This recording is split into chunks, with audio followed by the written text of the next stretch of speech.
avec Fréquence Plus. Surprenez votre famille et vos amis grâce au grand chef de Bourgogne-Franche-Comté. Cette semaine, je suis à Besançon, dans le Doubs, toujours en compagnie du chef Thomas Champenois dans les cuisines du restaurant Le Mât. Bonjour chef. Bonjour Charlie. Dernier épisode, Oui. Et nous partons sur le dessert comme à chaque fois.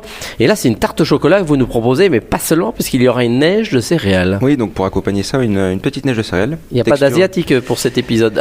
Pas là. Non, très, non, très pas bien. là. Alors la tarte au chocolat. Alors tout simplement, on réalise une petite pâte brisée, là qu'on fait cuire donc à blanc au four. On peut l'acheter. On peut l'acheter, c'est mieux si on l'a fait. Bon, très bien. Ouais. Non, mais c'est Jean-Pierre Coff qui disait toujours la pâte, achetez-la, franchement, ça vaut le coup. Bon, alors, on la fait où on l'achète? Une pâte Voilà. brisée. Exactement. Donc, on la met toute seule au four. On la met toute seule au four, on la à blanc, 175, 10 minutes. Une fois que notre fond de tarte est prêt, on va passer du coup à l'appareil au chocolat. Donc de la crème, du chocolat, du beurre, des œufs. La crème à 35, 40, 50. 35, c'est très Oui, bien. c'est très bien. Ouais, 35, ça sera très bien. J'exagère chaque fois. Donc, de la 35. Voilà, de la 35 qu'on va faire chauffer, qu'on va verser sur notre chocolat. Ensuite, on va ajouter notre beurre pommade et nos œufs. Cet appareil-là, on va le verser dans notre fond de tarte qui a été Combien vous avez pris d'œufs? Parce qu'on n'a pas donné de proportion, mais. 5 œufs. 5 œufs et en Ouais. chocolat. 800 grammes de chocolat, Mhm. 1 litre de crème Mhm. et puis 75 de beurre. Non, parce qu'il faut qu'on soit précis pour le dessert. C'est quand Ouais. même mieux d'avoir les bonnes proportions, C'est mieux. autrement on déborde. Alors, une fois qu'on a tout ça, donc fois on qu'on a tout a ça. versé sa crème sur le chocolat. Voilà. Ensuite, on ajoute notre beurre Mhm. et nos 5 œufs. Cet appareil, une fois qu'il est lisse, on le verse simplement sur notre pâte brisée et on va cuire ça au four à 85 degrés. C'est riche quand même. Hein. Ça, c'est riche. Ouais, ouais. Ça, c'est riche, un œuf, de la crème, tout ça. Exactement. Et on laisse combien, nous avez dit? 85 degrés. Ah oui, c'est léger. C'est très léger, 30 minutes, parce qu'on veut que notre tarte, enfin notre appareil, soit pris, mais fondant. On D'accord. veut pas une tarte qui soit dure. Mhm. Voilà. Une Donc sorte on va- de crème quoi dedans ou- Comme un peu la texture d'une crème brûlée. D'accord. Voilà, prise mais fondante. D'accord. Voilà. Dessus, mais dedans fondante. Exactement. Et ensuite, on va simplement passer à notre neige de céréales. Donc des céréales, on peut prendre des graines de pavot, graines de tournesol, graines de lin, voilà, qu'on fait torréfier dans une casserole. Mhm. On y ajoute du lait. On fait infuser une quinzaine de minutes. Et cet appareil-là, on va le mettre au congélateur. Et le lendemain, on va le sortir et le casser avec un mixeur, tout simplement. D'accord. Et on va avoir l'apparence en fait d'une neige. Ah oui. Voilà. Ouais, parce que c'est la glace. Ouais. Ouais, voilà, ouais, exactement. Donc, faut que la tarte, on les fait la veille aussi. C'est mieux.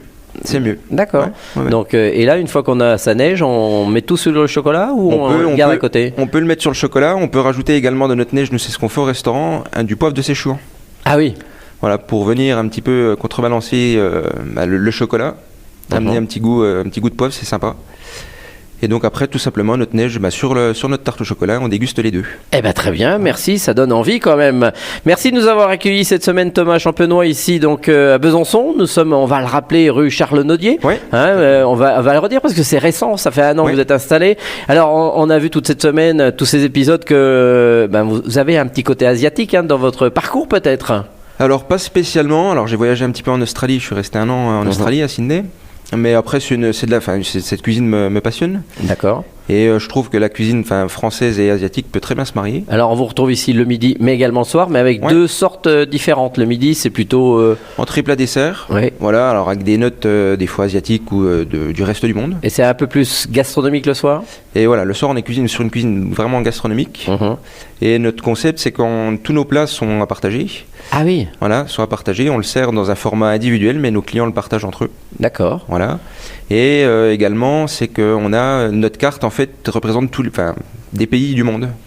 Chaque plat est Si on différent. vient ici, on voyage. Voilà, c'est le C'est-à-dire but. que chacun prend un plat et on peut faire le tour du monde avec chachun. On à essaye, partager. voilà, c'est ça. Ah oui, c'est une Ouais, bonne tout à fait. idée. Ouais. Bon, et vous êtes accompagné tout seul avec votre femme qui est là. Donc Ouais. c'est pour ça, Loma, c'est votre femme, c'est Lauriane, Laurane, ouais. et vous donc Thomas. C'est ça. Eh ben merci, Merci beaucoup, bon Charlie. courage à vous ici à Besançon. Vous le savez, vous aussi, vous pouvez gagner votre repas pour 2 personnes et vous voyagerez ici au restaurant Loma. Vous envoyez papille par SMS dès maintenant au 7 14 15, papille au 7 14 15. Alors bonne chance à tous.